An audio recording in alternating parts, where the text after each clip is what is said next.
Hello friends, welcome to exam how. स्वागत करते हैं आपका एग्ज़ाम हाउ में। जैसा कि आप जानते हैं थंबनेल पे ऑल्सो मेंशन किया हुआ है यूपीएसआई 2020 और ये भर्ती इसके टेंडर के बारे में आज हम बात करने वाले हैं। और एक्चुअली देखो यहाँ पे जो पोस्ट लिखी हुई है 9534, ये पोस्ट क्या था कि इसको बढ़ा दिया गया। इस बार जो नोटिफिकेशन आया है उसके हिसाब से इसको क्या किया गया है, इंक्रीज कर दिया गया है। ठीक है, तो एक बार देख लेते हैं नोटिफिकेशन में क्या क्या मेंशन किया हुआ। तो देखो ये नोटिफिकेशन है।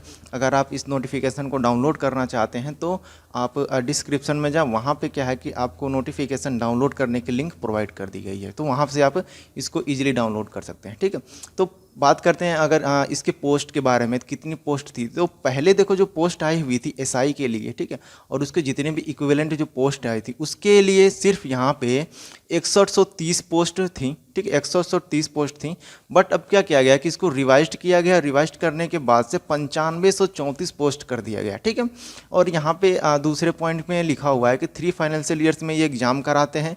ठीक है ना, और ये तो दूसरा पॉइंट हो गया। और तीसरे पॉइंट में ये लिखा हुआ है कि जो भी कोविड-19 की ये जो डिले हो रहा है या फिर जो टेंडर भरने की जो प्रक्रिया है इनकी, वो कोविड-19 से क्या है कि थोड़ी अफेक्टेड है। ठीक है ना, और इसी के रिलेटेड है कि टेंडर के बारे में इन्होंने बता रखा है यहाँ पे कि कैसे कैसे भरना है। ठीक है, तो यहाँ पे इन्होंने बता रखा है कि due to above condition submission date में बी एक्सटेंडेड अनफिक्स्ड 24 अगस्त 2020। ठीक है, तो उन्होंने 24 अगस्त तक का ये लास्ट डेट या फिर डेडलाइन ये बना दिया है कि यहाँ तक क्या करना है कि आपको जो भी जो सबमिशन करना टेंडर के रिगार्डिंग वो कर आपको यहाँ पे कंप्लीट कर देना। ठीक है, अब बात करते हैं कि किस किस 2 कंपनियाँ हैं जिन्होंने टेंडर के लिए अप्लाई किया हुआ है। तो आपको हम बताते हैं। देखो पहली कंपनी जो है जो एग्ज़ाम कराएगी उसका नाम है NSEIT। ठीक है, तो यहाँ पे देखो स्पष्ट लिखा हुआ है, मैं यहाँ पे एक बार लिख देता हूँ NSEIT।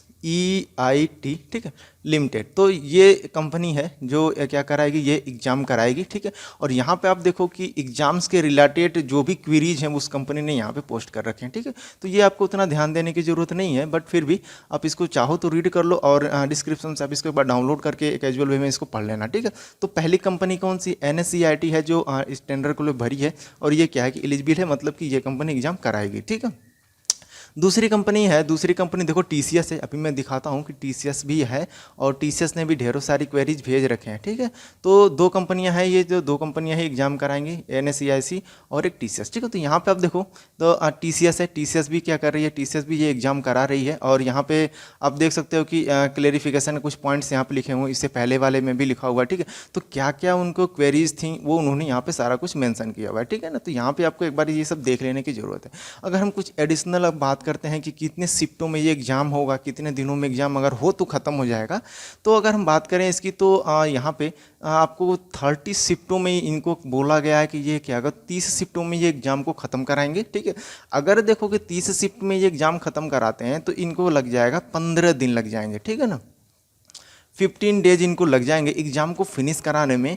और अगर ये क्या करते हैं कि आपको 2 शिफ्ट पर डे अगर ये करा देते हैं तो ठीक है, 2 शिफ्ट क्या कराना होगा, इनको पर डे कराना होगा, तब जाकर ये एग्ज़ाम मिनिमम 15 दिनों में ख़त्म हो जाएगा। ठीक है, अगर किसी वजह से अगर कोई डिले होता है तो ये एक्सटेंड भी कर सकता है, लेकिन 15 दिन देखो लगेंगे ही लगेंगे अगर 2 शिफ्ट में पर डे होता है तो। ठीक है, तो ये 15 दिन का इनका टारगेट है और 30 शिफ्ट में ये मस्ट है, मतलब कि ये क्या है कि यूपी पुलिस की तरफ से ये कंडीशन दी गई है कि 30 शिफ्टों में इनको एग्जाम कराना है। और जो मिनिमम जो क्वेश्चंस होंगे, ठीक है, जो क्वेश्चंस होंगे मिनिमम, मतलब जो पूरे 30 शिफ्ट में इनको मे बी 10,000 तक का इनको टारगेट दिया गया है कि ये 10,000 तक का आपके पास क्या होना चाहिए, ये इतने क्वेश्चंस बैंक है और ये क्वेश्चंस कितने 30 शिफ्टों में आप इनको करा देने हैं। तो ये 2 कंपनियां हैं जिनको टेंडर दिया गया है, यही 2 कंपनियां एग्जाम कराएंगे। अब बात करते हैं कि अगर ये 2 कंपनियां कराती हैं तो एग्ज़ाम का लेवल क्या होगा। तो अगर बात करते हैं TCS के बारे में, अगर हम बात करें कि TCS किस तरीके से एग्ज़ाम कराती है, तो लास्ट 2 ईयर्स में या फिर 1 ईयर्स में आपने देखा होगा जितने भी रेलवे के एग्ज़ाम हुए हैं वो क्या हो कि सारे TCS ने कराए हैं। ठीक है, तो आप रेलवे एग्ज़ाम के पेपर्स को एक बार जो भी क्वेश्चंस पेपर है उनको आप एक बार देख लो क्या लेवल है वहाँ का, तो आप ये पाओगे कि आपको मॉडरेट टू हार्ड, ठीक है, मॉडरेट टू हार्ड तरह इस टाइप के क्वेश्चंस दिए गए हैं यहाँ पे, वहाँ पे रेलवे में दिए गए हैं इस तरीके के क्वेश्चन। तो मॉडरेट टू हार्ड आपको यहाँ पे भी मिलेंगे। इस यूपीएसआई का जब पेपर बनेगा तो ये किसका ग्रेजुएशन लेवल पे होता है, ठीक है। ये क्या होता है, ग्रेजुएशन लेवल के क्वेश्चंस बनाएंगे तो मॉडरेट टू हार्ड ये लेकर चलेंगे, इतना इनका लेवल होगा। दूसरी एजेंसी के बारे में अगर हम बात करें कि NSCERT कैसी पेपर कराती है, तो इसने भी जितने भी ऑनलाइन एग्जामिनेशन NSCERT ने करा रखे हैं, इसने भी मॉडरेट टू हार्ड ही रखे हैं, ठीक है। मॉडरेट टू हार्ड टाइप्स के ही क्वेश्चंस इसने भी रखे हैं और इस वजह से दोनों कंपनियों को ये दिया गया, ठीक है। तो ये दो कंपनियों को ही क्यों दिया गया है, देखो इसके पीछे भी कुछ रीज़न है। ये कंपनियां आपकी यूपीएससी की भी कराती हैं, यूपीएससी का कराती हैं, उसके बाद से आपका जेईई का कराती हैं और उसके बाद से आपका इंजीनियरिंग एग्जामिनेशन का भी कराती हैं। तो मतलब कि ये बहुत ही रेप्यूटेड कंपनी, ये जो दो कंपनियाँ हैं कि पहला NSCERT और दूसरा TCS, ये काफ़ी रेप्यूटेड कंपनियाँ हैं जिसकी वजह से इन्हीं को सेलेक्ट किया गया, टेंडर इन्हीं को दिया गया है।